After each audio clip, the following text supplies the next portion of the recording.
तो सत्यार्थ प्रकाश के प्रथम अध्याय के प्रथम समोल्लास के पहले या पहले चैप्टर में आ, अभी तक हमने किया है श्री तक हमने किया है। आज हम लक्ष्मी से करेंगे। इसका क्या अर्थ है? लक्ष्मी, नॉर्मली हम लक्ष्मी कहते हैं जो विष्णु की पत्नी और धन की देवी। पर अगर वेदों में या वैदिक शास्त्रों में लक्ष्मी शब्द आता है, उस समय तक तो ना विष्णु थे, ना विष्णु का कोई कंसेप्ट था, ना लक्ष्मी की कंसेप्ट था, ना वैकुंठ का कंसेप्ट था। वो तो था ही नहीं। तो फिर ये लक्ष्मी क्या, किस सेंस में यूज हुआ है? लक्ष्य दर्शनांकनयो हो। लक्ष्य धातु दो अर्थ में यूज होता है। पहला है दर्शन, देखना। अंकन कहते हैं चिन्ह या मार्क, इंडिकेटिव मार्क। इससे लक्ष्मी शब्द बनता है। यो लक्ष्यति पश्यति, तो इसका अर्थ होगा जो देखता है। अंकते चिन्हयति, या चीजों में इंडिकेटिव साइंस देता है। चराचरम जगत अथवा वेदैराप्तैर योगिभिश्च यो लक्ष्यते, या वेद के द्वारा, आप्त ऋषियों के द्वारा या योगियों के द्वारा जो जाना जाता है, पहचाना जाता है, आइडेंटिफाइड होता है, उसको लक्ष्मी कहते हैं।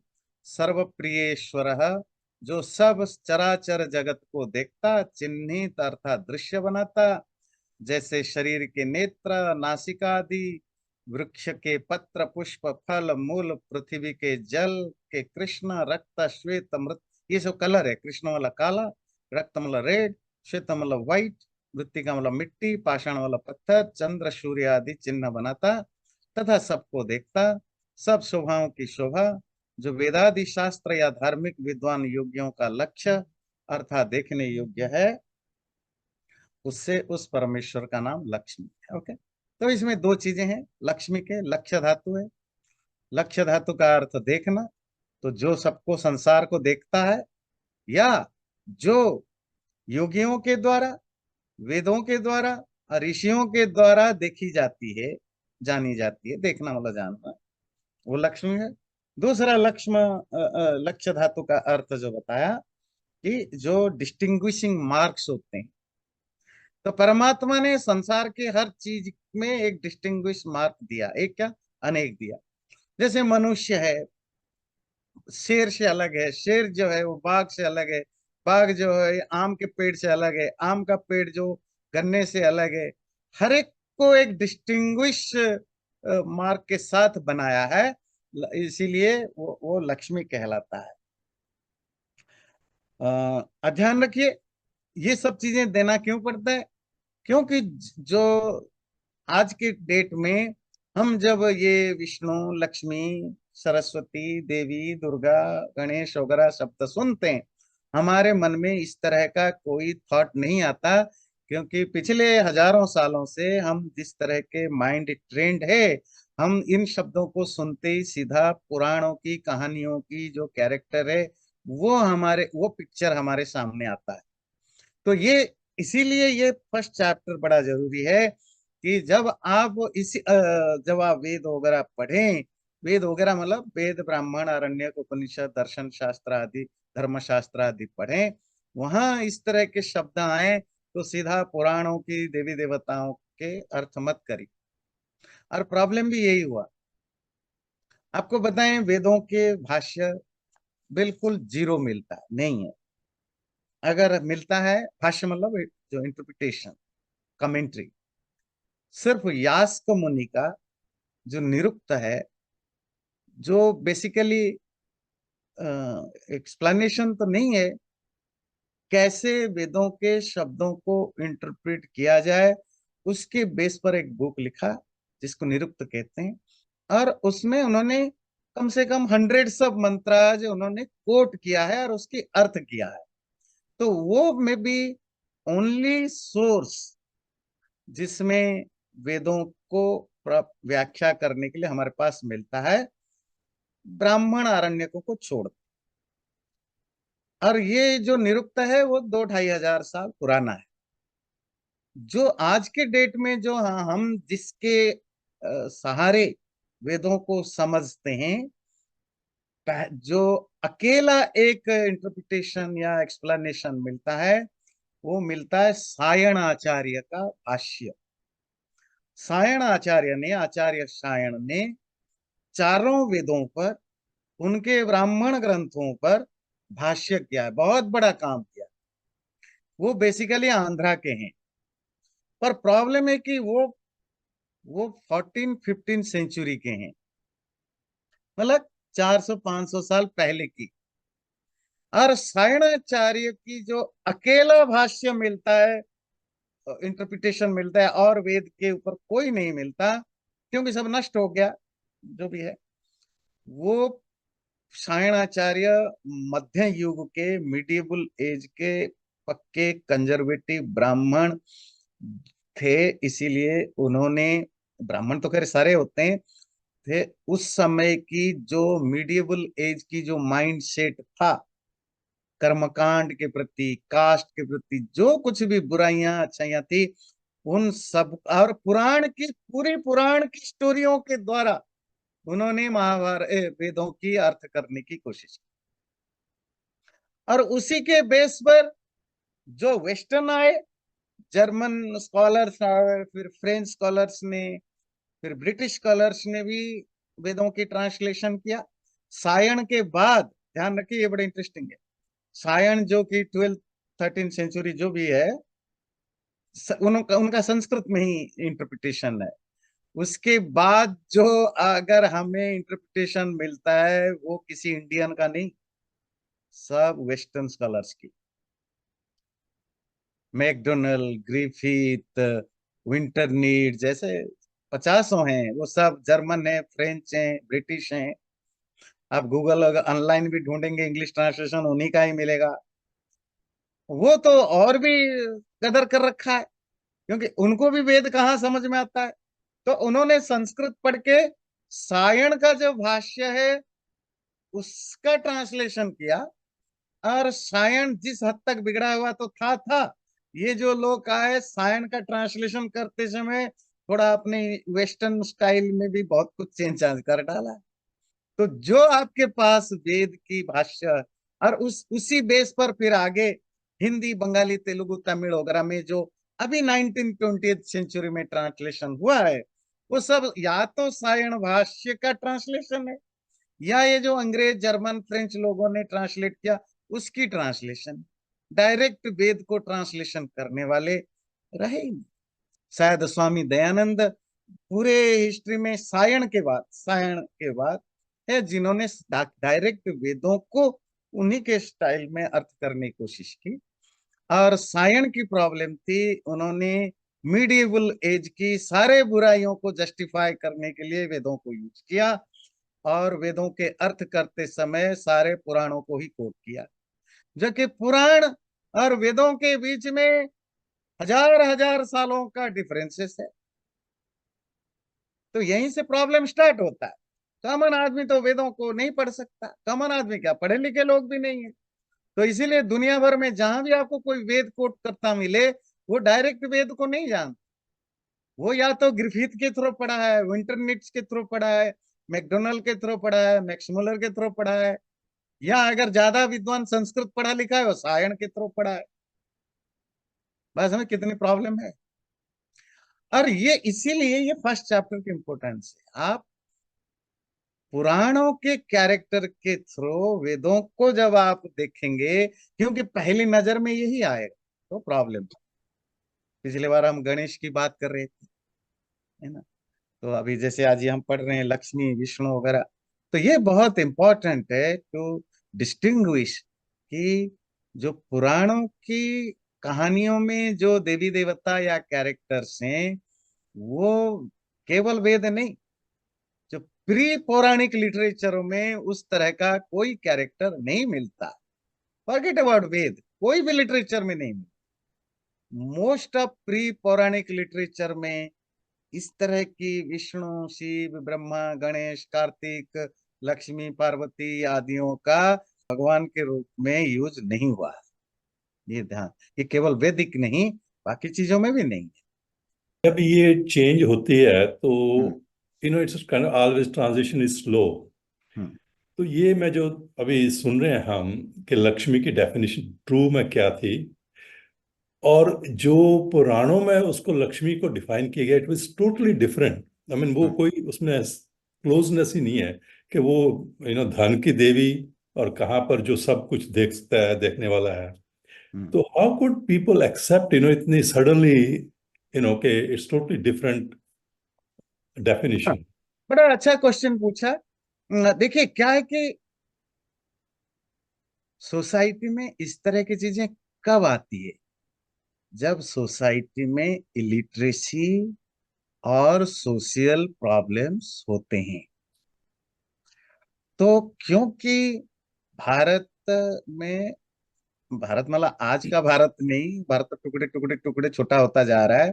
और जो भी एक महाभारत जो एरिया था, उसमें पिछले 2-3 हजार साल से एक्सट्रीमली इलिटरेसी और पॉवर्टी, दो चीजें ध्यान रखिए।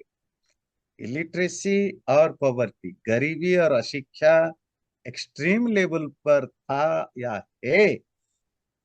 तो किसी को कुछ तो पता नहीं, हर किसी को अपने खाने पीने की, जिंदा रहने की, सरवाइव करने की लड़ाई है ना। और ऊपर से आप 1000-1200 साल से गुलाम भी रहते हो। और ऐसा नहीं, अब मैं ये बिल्कुल नहीं मानता हूँ कि गुलामी के कारण हमने धर्म से बिगड़े, नहीं, उससे पहले ही हम बिगड़ चुके थे। पर सोसाइटी पूरी तरह इलिटरेसी, पॉवर्टी और करप्शन से भरा हुआ सोसाइटी। अब आम लोगों का तो कोई ज्ञान फ्यान से लेन देन नहीं था। गिने चुने एलिट रह गए थे, क्योंकि फिर एलिट लोगों ने ही रूल बना के शूद्र स्त्रियों को भी पढ़ने लिखने से रोक दिया। तो जब आप स्त्री और शूद्रों को पढ़ने लिखने से रोक देते हैं, तो ऑलमोस्ट आप 75% से ज्यादा लोगों को आप ऑफिशियली बैन कर देते हैं कि आप पढ़ लिख नहीं सकते। 50% लेडीज हो गए, 25% से ज्यादा शूद्र है, क्योंकि सोसाइटी पिरामिड की तरह होता है, जो एलिट होते हैं वो कम होता है। रह गए सिर्फ 3 वर्णों के पुरुष, ब्राह्मण क्षत्रिय वैश्यों के पुरुष रह गए। तो ऑलमोस्ट 20 पर ऑफिशियली आपने इनको बैन किया, पढ़ने की अलाउ नहीं की। बात समझ में आती है? तो जब जब आप डिलिबरेटली सोसाइटी से एजुकेशन को हटा दिया, किसी भी कारण से, ऐसा नहीं कि वो कोई एक दिन में हुआ, वो लंबा पीरियड है। और जो बच गए 15-20% जिनको, जो जो एक्चुअली पढ़ने की, जिनके पास जिनको पावर मिला, हर कोई तो पढ़ता नहीं है। फिर उसमें सोल्जर्स भी बनेंगे, बिजनेसमैन भी बनेंगे, बाकी काम भी बनेंगे। तो पढ़ने लिखने वाले तो अंगुलियों में गिनने वाले रह गए ना। तो वो जो बोलेंगे, पूरी 95% जनता तो उसी को ही मानेगा। तो वो कहें कि नहीं, ये तो दिन नहीं दिन रात, उनको क्या पता, वो तो पढ़े लिखे नहीं है, तो मानेंगे। और नंबर 2, आपके खुद के घर में अनपढ़ बन के बैठे हैं। ऐसा नहीं कि कोई पड़ोसी में अनपढ़ है, क्योंकि मैं तो पढ़ा लिखा हो गया, ब्राह्मण हूँ, क्षत्रिय हूँ, पर मेरी पत्नी तो अनपढ़ है, मूर्ख है, उसको पढ़ने नहीं दिया। और उसका नुकसान क्या होता है? मैं अपने बच्चे को कुछ भी अच्छी सिखाऊं, मेरी पत्नी भी तो कुछ ना कुछ सिखाएगी ना, जो अनपढ़ है। बात समझ में आती है कैसे ट्रांसफर होता है चीजें? तो जो इलिटरेसी और पॉवर्टी जब सोसाइटी में इतनी डेंजरियसली, इतनी मात्रा में फैल जाती है, तब अंगुली में गिनने वाले कुछ ही विद्वान ज्ञानी रह जाते हैं। फिर वो जो कहें वही सच रहता है। तो वो ही चला फिर तब तक लोगों में डिस्ट्रक्शंस काफी आ चुके थे, सोशल चीजें, एलिट सप्रेशन, जो कि एक यूनिवर्सल थिंग है, ध्यान रखिए। एलिट के द्वारा सप्रेशन करना कोई इंडियन लोगों की नहीं, ये दुनिया में जो भी एलिट होते हैं आज भी वही सब। अमेरिका में भी कुछ गिने चुने एलिट ही होते हैं जो सारे रूल बनाते हैं, सारे आपके ऊपर थोपते हैं, आपको पसंद आए ना आए जो भी हो, दे डिसाइडेड। वो डेमोक्रेटिक हो, वो रिपब्लिक हो, डजेंट मैटर। ध्यान रखिए, कांग्रेसी या सीनेट वाले डिसीजन नहीं लेते हैं, वो सिर्फ मास्क हैं, उनके पीछे एलिट लोग हैं जो पैसा खर्च करते हैं। जो आप जानते हो, जैसे गन रूल क्यों नहीं लागू हो पाता है, अबॉर्शन पर इतने झगड़े क्यों होते हैं, क्योंकि एलिट लोग पीछे बैठे हैं। ये दुनिया में हर जगह होता है। तो हमारे यहाँ भी जो इसको हम ब्राह्मण क्षत्रिय वैश्य कहते हैं, उनमें जो गिने चुने लोग रह गए तो उन्होंने ही रूल किया, और जो उन्होंने कहा वही सही, जो नहीं किया वो कोई। आम लोग आज भी कौन सा किसकी सुनते हैं, जिसने जो बता दिया वही मानते हैं। कौन सा आज भी, मैं प्रवचन में भी बहुत बार बोला हूं, ये जो आपके शिरडी साईं बाबा आज हर मंदिर में चले गए हैं, हर मंदिर में, हर पुराने कुछ गिने चुने मंदिर को छोड़कर कोई मंदिर नहीं बचा जिसके बगल में शिरडी साईं बाबा की मूर्ति नहीं बन गई। ये आर्य समाज की बात तो है नहीं, ये तो आम कॉमन हिंदुओं की बात है। कहाँ घुस गए, कैसे घुस गए, किसने घुसाया? तो कुछ गिने चुने लोग स्ट्रेटेजी करते हैं, प्रोमोट करते हैं, और आम लोगों के दिमाग तक डायरेक्टली इनडायरेक्टली इन्फ्लुएंस करते हैं। फिर चीजें बन जाती है, क्योंकि ऑलरेडी प्रमोशन हो चुका है, मूवीज बन चुके हैं, गाने बन चुके हैं, घर घर तक मैसेज पहुंच चुका है। लोग ट्रेन में भर भर के शिरडी साई जाते हैं अपनी कामना पूरी करने के लिए। मंदिर बन गया तो सबसे ज्यादा भीड़ है साई, शिरडी साई मंदिर में। किसने किया, कैसे किया? अब ब्रह्मा विष्णु सब पीछे रह गए। गांव के पुराने मंदिर में आप 10 लोग जाते हैं, और इस मंदिर में 500 लोग जाते हैं। दुनिया में हमेशा कुछ गिने चुने लोग ही डिसीजन लेते हैं, नीचे तक जाता है। और सबसे बढ़िया एग्जाम्पल देते हैं आज की, अभी की। चले, हम उसके अगेंस्ट नहीं है, पर आपको समझना पड़ेगी प्लानिंग और स्ट्रेटेजी कैसी होती है। अभी जो राम मंदिर बन रहा है, ये भी तो वेल, अब राम मंदिर अयोध्या में बन रहा है, 26 में पूरा होगा। अब ह्यूस्टन में हम रैली कर रहे, कार रैली, 15 दिन 20 दिन पहले। फिर अभी और कुछ बाकी है ह्यूस्टन में होना, पूरे अमेरिका में हो रहा है। क्या ये सब अपने आप हो रहा था? नहीं ना, someone somewhere is behind it, planning, strategising, involving, और हम और आप कॉमन लोग ट्रैप्ड होते हैं। तो सिर्फ वेल प्लान्ड होती है। इसी तरह आप पता नहीं किस एज में होंगे, कहाँ होंगे, जब गणेश जी को दूध पिलाया गया उस समय, मतलब आप पता नहीं, हो सकता है आप लोग यूएसए में होंगे या कहाँ होंगे, जी। भारत में अनपढ़ से अनपढ़ गांव से लेकर के प्रेसिडेंट, इंडिया के president, prime minister, supreme court के चीफ जस्टिस तक दूध पिलाने गए। और उस दिन मैं खुद अपने एक सीनियर साथी के साथ, हमारी अपॉइंटमेंट थी सुप्रीम कोर्ट के चीफ जस्टिस के घर में, क्योंकि उन दिनों राजीव गांधी का सरकार था, तो उन्होंने स्कूलों में से संस्कृत को हटा दिया था। तो हमने केस किया था सुप्रीम कोर्ट में, तो मैं भी एक पिटिशनर था, 4 लोग हम मिलके हमने पिटिशन किया था। वो बाद में जीते। पर वो जो चीफ जस्टिस थे वो उड़ीसा के थे उन दिनों, रंगनाथ मिश्रा। तो तो हम लोग 2-4 लोग मिलके गए थे उनको बात रखने के लिए प्राइवेट। और जब हम पहुंचे, 10 बजे की टाइम थी मिलने की, जो भी उन्होंने अपॉइंटमेंट टाइम दी थी। जब हम 10 बजे पहुंचे तो उन्होंने पीए ने कहा बैठिए, अभी साहब आ रहे हैं। तो साहब कहाँ गए? तो पीए ने बताया, साहब उसी दिन गणेश को दूध पिलने का दिन था। बोले साहब गए बगल के मंदिर में गणेश को दूध पिलाने। सुप्रीम कोर्ट के चीफ जस्टिस थे। तो पूरा भारत में गरीब से गरीब, पढ़ा लिखा से पढ़ा लिखा ने गणेश को दूध पिलाया। और बाद में पता चला इट वाज ए विश्व Hindu Parishad strategy, and it was started from USA. जो जो मैसेज जो भी मैसेज जिस तरह की भी कम्युनिकेट हो रहा था, ये ओरिजिनेट हुआ था यूएसए की ऑर्गेनाइजेशन से, बीएचपी की जो ऑर्गेनाइजेशन, फिर वहां से वो स्प्रेड होकर। और उन दिनों तो टेक्स्ट में वो फोन भी इतने वो नहीं थे, तब भी घर घर तक पहुंच गया। जो पॉइंट है जो भूषण जी ने कहा, जब आप हर चीज को वेल प्लान करते हैं, प्रॉपरली ऑर्गेनाइज करते हैं ना, तो लोगों को पता नहीं चलता कब वो कोका पीने लग गए, कब वो पेप्सी पीने लग गए, और उनके पानी की जगह पेप्सी आ गया, है ना। घर की हर पार्टी में, हर प्रोग्राम में कोका पेप्सी हो गए, तो आपको पता ही नहीं चलता है कि कब ये असेंशियल हो गया। तो रिलीजन ऐसे ही फैलता कपिल जी। तो वो हर चीज को इसी तरह संतोषी माँ फैली, इसी तरह और 50 चीजें फैली, इसी तरह राम मंदिर भी फैल रहा है। तो एवरीथिंग इज विद स्ट्रेटेजी। तो उस समय भी यही यही चला। जो आप चलाना चाहते हो, बस वेल ऑर्गेनाइज्ड वे में कराओ, राजा को हाथ में ले लो, बात डन। आम आदमी तो मूर्ख है जी। पढ़ा लिखा भी आज मूर्ख है, तब भी मूर्ख था, हमेशा से मूर्ख रहेगा। और पुराणों के वेद से लेकर हम पुराणों तक ट्रांसफर हुए, और पुराणों को हम पॉपुलराइज किया।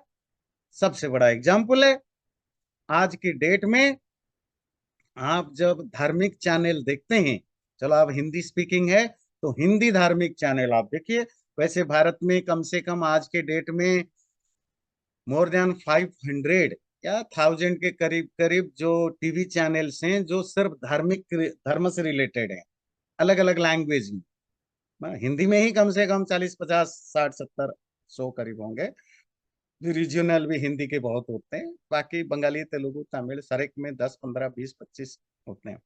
किसी भी हीरा धार्मिक चैनल में अगर वहाँ 12 घंटे का प्रोग्राम होता है, बाकी रिपीटेड भी बहुत होते हैं, तो 12 घंटे में से 11 घंटे से ज्यादा पौराणिक कथा कहानियों की तो चर्चा होती है। क्या गीता की चर्चा हिंदू धर्म की पाठ नहीं है? क्या उपनिषद की चर्चा पाठ नहीं है? कितनी जगह मिले। ये रामदेव आए, थोड़े योग योग की चर्चा होने लगी। तो अब जब आप किसी चीज पर बात ही नहीं करोगे, ना उपनिषद पर, ना वेद पर, ना गीता पर, ना मनुस्मृति पर, ना धर्मशास्त्र पर, जब आपको वही चीजें करना है, तो लोगों के दिमाग में वही जाएगा ना। राम के नाम पर आज जो चर्चा चल रही है, उसमें वाल्मीकि कहीं नहीं है, तुलसीदास है। तुलसीदास 1500 में आए। वाल्मीकि के कारण राम लोगों को पता चला। वाल्मीकि रामायण दुनिया का सबसे सबसे प्लेजरेबल, सबसे दुनिया का सबसे पुराना काव्य है, उसको कोई पूछता नहीं है। ये मार्केटिंग के कारण होता है ना, ये मार्केटिंग के कारण होता पर आचार्य जी, मैंने देखा कि जो भी राम के साथ कनेक्ट करता है वो ये कहते हैं कि वाल्मीकि रामायण के, ड्यू टू वाल्मीकि रामायण ये हुआ। इवन दो वो सारा माइथोलॉजिकल जो तुलसी का है, रामायण वही दिखाते हैं। अभी एक नई सीरीज शुरू हुई है, रामायण समथिंग, अभी जी टीवी या कलर पर। तो उन्होंने शुरू में यही कहा, वाल्मीकि रामायण का ये बता रहे हैं कि वो वाल्मीकि रामायण की स्टोरी है, पर उसमें सारा कुछ वो माइथोलॉजिकल ही है। है। हाँ, इवन जो रामानंद सागर का भी रामायण आया, पहला रामायण, राइट, वो या। देखिए मूल स्टोरी तो वाल्मीकि रामायण ही रहेगा, क्योंकि रामायण तो वाल्मीकि रामायण ही है। बाकी हम्म। तो कोई रामायण नहीं है, बाकी तो काव्य हैं, पोएट्री हैं जो बेस्ड ऑन रामायण, है ना। तो फिर वो वाल्मीकि रामायण तो बेस रहता है, पर जो मसाले हैं वो बाकी रामायणों के द्वारा ही वो लाते हैं, क्योंकि पब्लिक में वाल्मीकि रामायण के नाम को ही हटा दिया गया। आप किसी हिंदी स्पीकिंग पर्सन को बोलो रामायण, वो तुलसी समझता है, क्योंकि उसके दिमाग में कौन डाला। और ये अपने आप तो नहीं हुआ, इट इज ए स्ट्रेटेजी कि वाल्मीकि रामायण को दिमाग से हटा दिया जाए। इसी तरह महाभारत आपके घर में भी होगा, हमारे घर में भी, कि घर में महाभारत रखना नहीं, क्योंकि भाई भाइयों में लड़ाई होती है। तो ये किसी के भी घर में महाभारत नहीं है, इसलिए कृष्ण क्यों इतने बदनाम हुए? क्योंकि जब आप कृष्ण की रियल चरित्र जहां से पढ़ेंगे वो है वो महाभारत। अब महाभारत आपने किसने बनाया? ये मुसलमानों ने ये रूल बनाया, ये क्रिश्चियन ने रूल बनाया कि घर में महाभारत मत रखो। किसी ने तो षड्यंत्र किया है ना, कंस्पिरेसी, किसी ने या किसी ग्रुप ने, कि लोगों के घर से महाभारत उठवाया जाए, उसकी जगह भागवत रखवाया जाए, उसकी जगह दूसरे पुराण रखवाया जाए, महाभारत हटवा दिया जाए। तो महाभारत हट गया और कृष्ण बदनाम हो गए, राधा और पता नहीं क्या क्या लीला खेला शुरू हो गया, क्योंकि महाभारत में ये सब नहीं था। इसी तरह किसी ने मेक श्योर किया कि वाल्मीकि रामायण पॉपुलर ना हो, क्योंकि राम को भगवान बनवाना था और राम के नाम पर रिलीजन खड़ा करना था। अब वाल्मीकि रामायण पॉपुलर होगा तो आम आदमी पूछेगा ये तो, यहाँ तो राम भगवान नहीं है। तो तुलसी रामायण को डिलिबरेटली प्रचार करना जरूरी था, जिससे कि राम को भगवान बनाया जा सके। सो एवरी जो कुछ हो रहा है वो कुछ लोग करते हैं बिहाइंड में, कर्टन के पीछे। और लोग तो देखिए, लोग मोमेंटम तो बन ही जाता है। चलिए आगे चलते हैं। सरस्वती। सरस्वती, जैसे हम जानते हैं सरस्वती की विद्या की देवी। अभी बसंत पंचमी आ रही है तो बहुत सारे सरस्वती पूजा होंगी। सरस्वती पूजा में आप क्या देखते हैं? सरस्वती श्वेतांबर श्वेतांबर धरा, सफेद साड़ी पहनी हुई होती है, हाथ में वीणा होती है, हंस वाहिनी हंस पर बैठी होती है, एक हाथ में पुस्तक है, एक हाथ में वीणा है। तो सरस्वती विद्या की देवी है ना, गॉडेस ऑफ नॉलेज। और म्यूजिक, म्यूजिक में भी, क्योंकि उसमें वीणा होती है तो म्यूजिक के भी देवी के रूप में वो जानी जाती है। दैट्स ओके, पुराणों में यही यही डिस्क्रिप्शन है। इंडियन हिंदू पुराणों में, जैसे ग्रीक पुराण होता है जिसको माइथोलॉजी कहते हैं, इजिप्ट पुराण होता है, इसी तरह हमारे यहाँ भी है। पर जब आप सरस्वती शब्द प्री पुराण लिटरेचर में देखते हैं, वेद ब्राह्मण आरण्यक उपनिषद धर्मशास्त्र, वहां सरस्वती कोई सफेद साड़ी पहनी हुई ब्रह्मा की पत्नी, विद्या की देवी, हंस पर बैठी हुई, वीणा पकड़ी हुई नहीं है। सरस्वती सरह, चलिए पहले वो देखते हैं फिर मैं समझाता हूं। तो उसमें दो चीजें हैं, सरस और मतु प्रत्यय है और गिप प्रत्यय है। सरस शब्द बना श्री धातु, गति अर्थ। इतना ध्यान रखिए फिर मैं समझाता हूं। तो उसमें सरस प्लस वती, ये जो वती है ये मतु प्रत्यय जो संस्कृत क्लास में आते हैं, जैसे शक्तिमान, बुद्धिमान, ज्ञानवान, धनवान। अगर अ एंडिंग हो, या आ एंडिंग, तो वो वान हो जाता है। अगर ई उ री एंडिंग हो तो मान हो जाता है। जैसे शक्तिमान, जिसके पास शक्ति है। धनवान, जिसके पास धन है। ज्ञानवान, जिसके पास ज्ञान है। सरसवान, जिसके पास सरस है। सरह किसको कहते हैं? श्रु धातु से बना, गति, मूवमेंट। तो उसमें दो चीजें काउंट होता है, पानी, वाटर, और ज्ञान। नॉर्मली सरस शब्द का लिटरेरी मीनिंग है तो मूवमेंट, पर पानी के अर्थ में और ज्ञान के अर्थ में सरस शब्द मिलता है, यूज होता है। तालाब को संस्कृत में क्या बोलते हैं? सरह, सरोवर, पंपा सरह, पंपा सरोवर। क्यों? तो पानी है। नदी को क्या बोला जाता है संस्कृत में? नदी भी संस्कृत शब्द है, बहुत सरित है, सरित, उनमें भी सर है। और सरस्वती, सरस्वती का अर्थ है पानी को, जैसे ज्ञानवान मतलब ज्ञान को पोजेस करने वाला, फेमिनिन वर्ड हो जाएगा। धन, ज्ञानवती, धनवती, विद्यावती, सरस्वती। सरस्वान मेल जो सरह को पोजेस करता है, सरस्वती फीमेल जो सरह को पोजेस करता है। सरह मतलब ज्ञान, सरह मतलब पानी। नदी क्योंकि फेमिनिन है तो सरस्वती, तो नदी को भी सरस्वती कहते हैं, पानी को धारण कर। तो विद्या भी फेमिनिन है तो इसीलिए विद्या भी सरस्वती, ज्ञानवती। और वही आगे जाकर पुराणों में कुछ देवी देवताएं तो कैरेक्टर्स होते हैं, कुछ देवी देवताएं पर्सोनिफिकेशन होते हैं।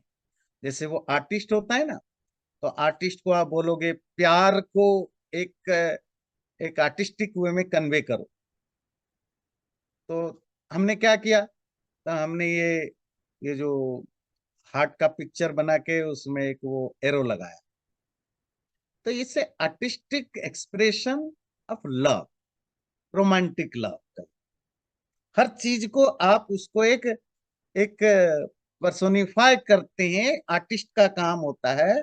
वो आर्टिस्ट पिक्चर बनाने, या पोएट हो, या ड्रामा राइटर हो, या म्यूजिक राइटर हो, वो उसको अपने ढंग से एक्सप्रेस करता है। तो इसी तरह mythology is full of art. Mythology, पुराणों को तो मैं बहुत पसंद करता हूँ एज एन आर्ट, पर जब आप माइथोलॉजी को सच मानने लग जाते हैं, देन प्रॉब्लम स्टार्ट होता है।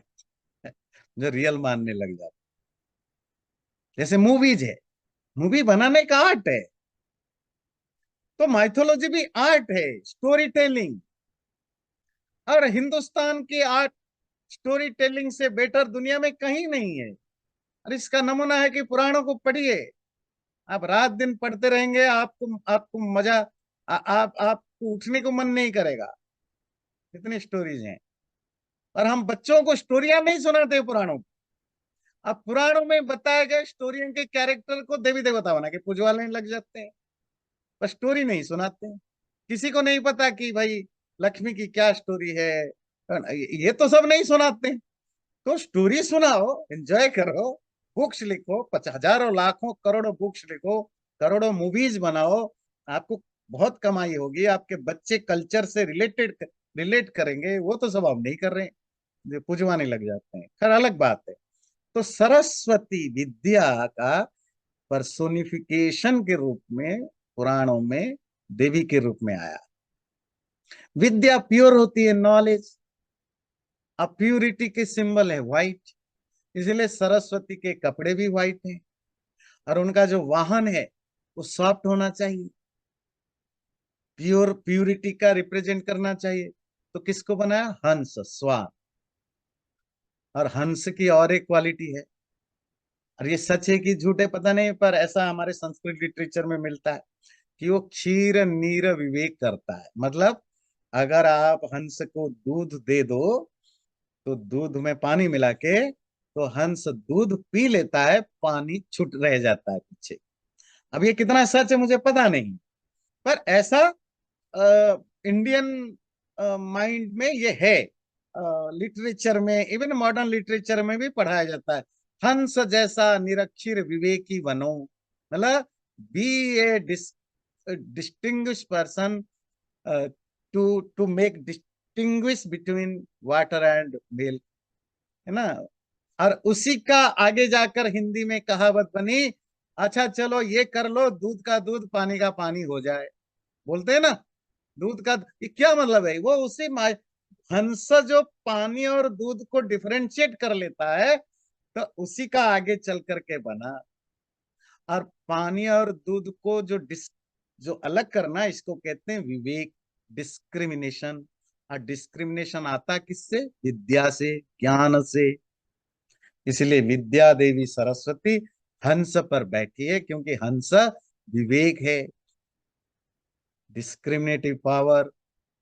क्योंकि उसको आप दूध में पानी मिला के दो, तो दूध पी लेगा, पानी को छोड़ देगा। और ये तो विद्या का एक रूप है। विद्या का दूसरा रूप कला होती है, कला मतलब आर्ट। तो आर्ट की रिप्रेजेंटेशन क्या है? वीणा। वीणा वादिनी बोलते हैं ना सरस्वती का। ये सब चीजें पुराणों में बताया गया, पर रियल में अगर वेदों में, वैदिक शास्त्रों में, धर्मशास्त्रों में सरस्वती आए, उसका क्या अर्थ होगा? सिंपल विद्या, नॉलेज, या वाटर, या रिवर, ये दोनों में से कोई एक होगा। चलिए देखते हैं क्या अर्थ क्या है। सरो विविधम ज्ञानम विद्यते यस्याम चित्तौ चितौ सा सरस्वती। जिसमें, जिस चिति में, चिति कहते हैं चेतन, कॉन्शसनेस, जिस चेतना में सब तरह के सर मतलब ज्ञान रहता है, उसको सरस्वती कहते हैं। विविध विज्ञान अर्थात शब्द अर्थ संबंध आदि आदि, और इसीलिए परमेश्वर का नाम भी सरस्वती होगा। तो सरस्वती से परमात्मा भी मैं हमेशा यूज कर रहा हूं, क्योंकि बहुत सारे अर्थ हो सकते हैं। कहीं कहीं सरस्वती का अर्थ परमात्मा भी होगा, क्योंकि जिसमें सरह है, ज्ञान है। तो अगर कोई ईश्वर के कॉन्टेक्स्ट में सरस्वती शब्द आया, तो वहां उसका परमात्मा भी होगा। उसकी कहीं विद्या के कॉन्टेक्स्ट में आया तो उसका अर्थ नॉलेज होगा। किसी लेडी के बारे में बात हो रही है तो उसका मतलब एक स्कॉलर लेडी होगा। अगर पानी से रिलेटेड बात हो रही तो उसका मतलब रिवर होगा। और इसकी मैस्कुलिन हो जाएगा सरस्वान। वेदों में सरस्वान शब्द भी मिलता है, मतलब एक मेल स्कॉलर है या परमात्मा है। तो इस तरह के सरस्वती या सरस्वान होता है।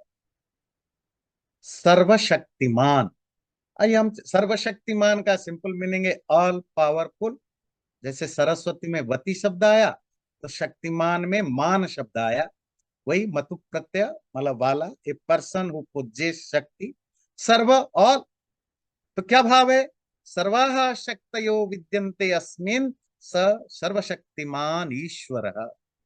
वो जिसमें हर तरह की शक्तियां, हर तरह की माइट या पावर है, जिसमें वही सर्वशक्तिमान है और वो परमात्मा है। और जो अपने कार्य करने में किसी अन्य की सहायता की इच्छा लेश मात्र भी नहीं करता, अपने ही सामर्थ्य से अपने सब काम पूरा करता है। इसीलिए उस परमात्मा का नाम सर्वशक्तिमान है। तो सर्वशक्तिमान का एक दूसरा अर्थ है, इतनी शक्ति, इतनी सामर्थ्य, एबिलिटी, कि उसको कोई भी काम करने के लिए किसी दूसरे की हेल्प की जरूरत नहीं पड़ता। वो इंडिपेंडेंटली, हेल्पलेसली अपने काम को खुद करता है। That's how Ishwar is called सर्वशक्तिमान। सर्वशक्तिमान का एक अर्थ है जिसमें सब तरह की शक्तियां हैं। दूसरा अर्थ है जिसको कुछ भी करने के लिए किसी दूसरे पर डिपेंड होना नहीं पड़ता है। सर्वशक्तिमान। और एक लेंगे न्यायकारी। न्याय शब्द पहले समझते हैं। न्याय अंग्रेजी जो आपको आप जस्टिस कहते हैं, कैसे बना हमारे? णिंग प्रापणी धातु है। नी धातु, जिसका ओरिजिनल मीनिंग है णिंग प्रापणे, पहुंचाना, प्राप्त करना, टू गेट। प्रमाणे ही अर्थ परीक्षणम न्याय। ओके, पहले ये न्याय शब्द बड़ा इंटरेस्टिंग। हमारा एक फिलोसफी है, जो 6 दर्शन स्कूल, 6 फैकल्टी ऑफ फिलोसफी है, उनमें एक फैकल्टी का नाम है न्याय दर्शन। तो उसको भी न्याय कहते हैं, जस्टिस सिस्टम को भी न्याय कहते हैं। क्यों कहते हैं? दोनों में कुछ सिमिलैरिटीज है। वो है कि न्याय शब्द बना नी धातु, to to get. To get what? To get the truth, the reality. Reality तक पहुंचाने में जो हेल्प करता है उसको न्याय कहते हैं। तो जो न्याय फिलॉसफी है वो बेसिकली लॉजिक पर डिस्कशन करता है, कैसे किसी भी एक्यूरेट नॉलेज को पाया जाए। क्योंकि उसमें ज्ञान को पाने की रेमेडीज, तरीका बताया गया है उस फिलॉसफी में, इसलिए उसको न्याय कहते हैं। जस्टिस सिस्टम को क्यों न्याय कहते हैं हिंदी में अपने वहां? भाव वही है, जो रियलिटी या ट्रूथ तक पहुंचाने के लिए जो हेल्प करे। जज हो, वकील हो, उनका काम क्या है? Finding the truth. Actually justice system का काम पनिशमेंट देना, ये one of the many act होता है। जस्टिस सिस्टम का पहला काम होता है रियलिटी को ढूंढना। वो हमेशा क्रिमिनल को सजा देने के लिए कोर्ट नहीं होता है। जब कॉन्स्टिट्यूशनल प्रॉब्लम होता है तो भी कोर्ट में ही जाते हैं। लॉ को डिस्क्राइब, वो लॉ को डिफाइन करना हो तो भी कोर्ट में जाते हैं, क्योंकि कोर्ट रियलिटी को ढूंढेगा, सच्चाई को ढूंढेगा, एक्चुअल मीनिंग तक पहुंचाने की कोशिश करेगा। इसीलिए उसको न्याय या न्यायालय कहते हैं। जब आप कहते हैं मुझे न्याय चाहिए, I need justice, what does it mean? कि जो रियल है, जो रियली घटना घटी है, उसको आप एक्सेप्ट करो और उसी हिसाब से अपना डिसीजन सुनाओ, ये उसका भाव। तो न्याय इसी से बना। और चलते हैं परमात्मा के लिए न्याय शब्द, पक्षपात राहित्याचरणम न्याय। ओके, न्याय सूत्र में न्याय का अर्थ बताया प्रमाणे ही अर्थ परीक्षणम। ये न्याय दर्शन में भी लागू होता है, जस्टिस सिस्टम में भी लागू होता है। प्रमाणे ही अर्थ परीक्षण मतलब एविडेंस ऑफ प्रूफ के बेस पर जो सच है उसको उस वहां तक पहुंचना। प्रमाणे ही अर्थ ज्ञानम, एविडेंस और प्रूफ के द्वारा चीजों को समझना। न्याय दर्शन का यही काम है। पर Nyaya Darshan has nothing to do with justice system. Justice में क्योंकि जस्टिस भी करना होता है, मतलब लोगों को पनिश करना होता है, अच्छे लोगों को वो करना होता है, वो न्याय दर्शन का काम।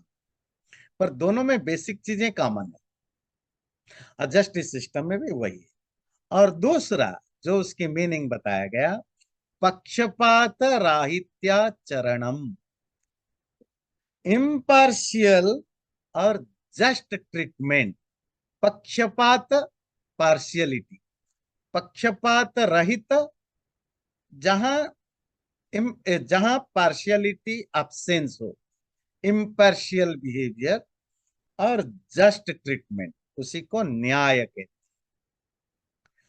अब परमात्मा में दोनों चीजें होता है। परमात्मा न्यायम कर्तुम शीलमस्य स न्यायकारी ईश्वर। परमात्मा इम्पार्शियल और जस्ट ट्रीटमेंट करता है सबके साथ, और ये उसका शील या नेचर है। इसीलिए परमात्मा को न्यायकारी बोलते हैं, क्योंकि वो किसी के साथ भी जो ट्रीट करता है वो बिल्कुल इम्पार्शियल और जस्ट होता है, इसीलिए उसको न्यायकारी बोलते हैं। चलिए और एक ले लेते हैं, दया, फिर कंक्लूड करेंगे। दयालु, दयालु बना दया से, दया करने वाला। अरे बड़ा इंटरेस्टिंग, देखिए दया धातु का रूट क्या है। हम तो दया कहने से समझ लेते हैं कंपैशन, है ना, पीटी। पर उसकी एक्चुअल मीनिंग क्या है? दान, जो रूट है दया धातु का, देना, गति मूवमेंट, रक्षण प्रोटेक्ट, हिंसा वायलेंस, आदान टेकिंग ले जाना। तो ये इतने सारे मीनिंग होते हैं दया धातु के। तो उसमें वायलेंट भी दया, दया से, दया धातु का अर्थ वायलेंस भी होता है, टेकिंग भी होता है, गिविंग भी होता है, प्रोटेक्शन भी होता है, मूवमेंट भी होता है, बहुत सारे अर्थों में ये यूज होता है।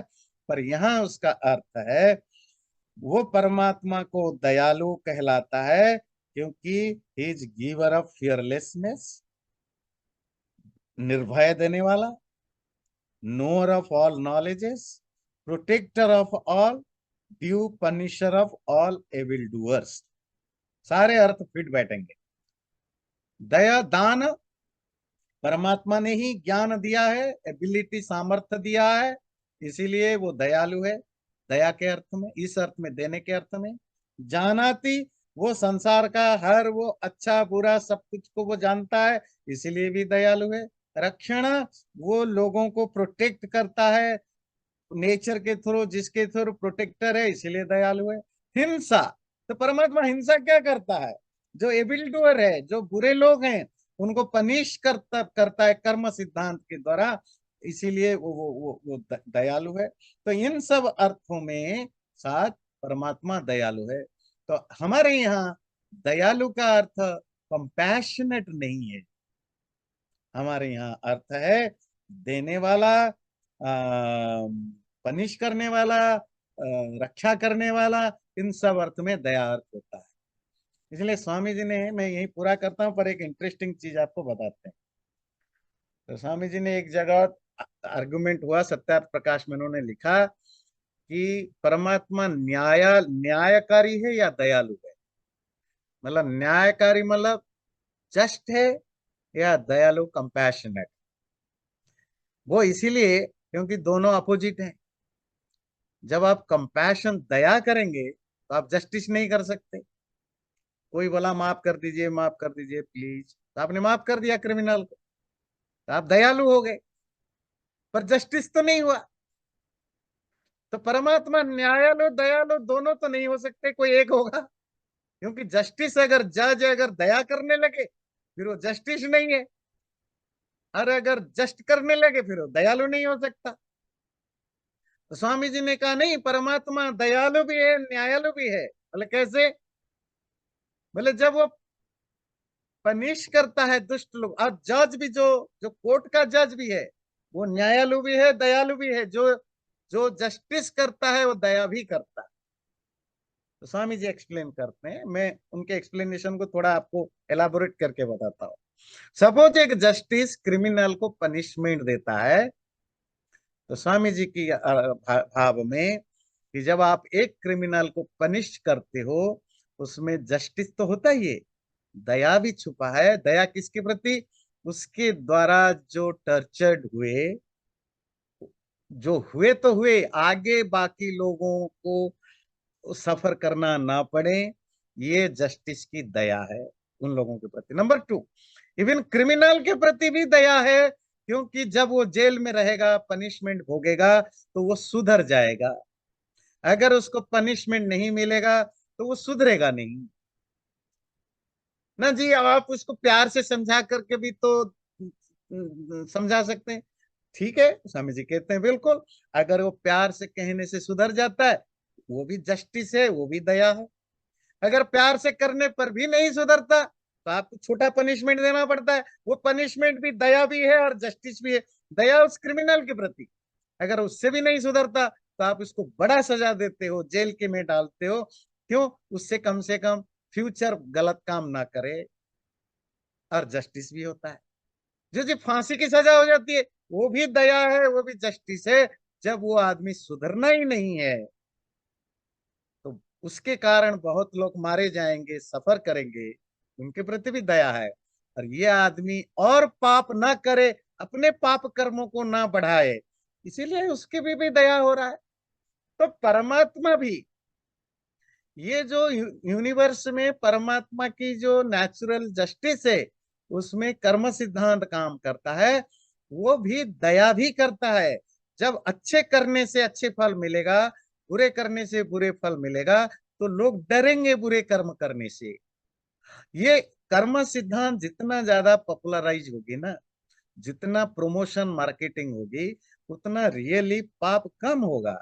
शायद इसीलिए फॉरगेट अबाउट नॉन हिंदू, हिंदुओं में भी कर्म सिद्धांत की बात कोई नहीं करता, क्योंकि कर्म सिद्धांत जितना पॉपुलराइज करेंगे उतना ये पाप पुण्य, गंगा नहाना, ये पढ़ना, ये दुकानदारी बंद हो जाएगी।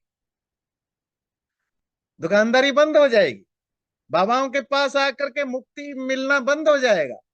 जब लोग समझदार होंगे कि भाई बुरा करो तो बुरा मिलना ही मिलना है, तो बाबा क्या मेरा कर लेगा, गंगा नहाने से क्या हो जाएगा। इसीलिए हिंदुओं में भी कर्म सिद्धांत को सही ढंग से प्रचार नहीं किया जाता, क्योंकि अगेन रिलीजियस लोगों के अपने हिडन एजेंडा बनी रहती। पर कर्म सिद्धांत अपने आप में दया भी करता है। जब आप बुरा करने पर बुरा फल मिलेगा ये आपको पता चलेगा, तो आप अपने आप को रिस्ट्रेन करोगे बुरा कर्म करने से। तो एक तरह के परमात्मा की व्यवस्था दया भी करता है, और आपके बुरे करने से जिन लोगों को सफर होना होता था वो भी उससे बचेंगे, तो उनके प्रति भी दया है। तो इसीलिए ये न्याय और दया दोनों एक ही चीज है। ये स्वामी जी की बड़ा इंटरेस्टिंग एक्सप्लेनेशन है।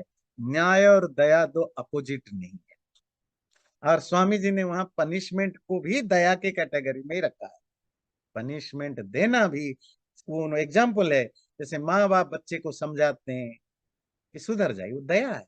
नहीं सुधरता तो कभी कभी पनिशमेंट देते हैं, थप्पड़ मारते हैं, खाना बंद करते हैं, कुछ भी करते हैं। हमारे यहाँ भारत में पिटाई कर देते थे, चलो नए सिस्टम में पिटाई नहीं, दूसरे तरह से पनिशमेंट करते हैं। तो पनिशमेंट तो होता है ना, तो वो पनिशमेंट बच्चे को नुकसान पहुंचाने के लिए नहीं, सुधारने के लिए।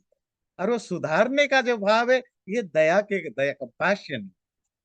तो यही रखते हैं, प्रार्थना करते हैं। चैनल को सब्सक्राइब जरूर करें, और वीडियो अच्छा लगे लाइक भी जरूर करें।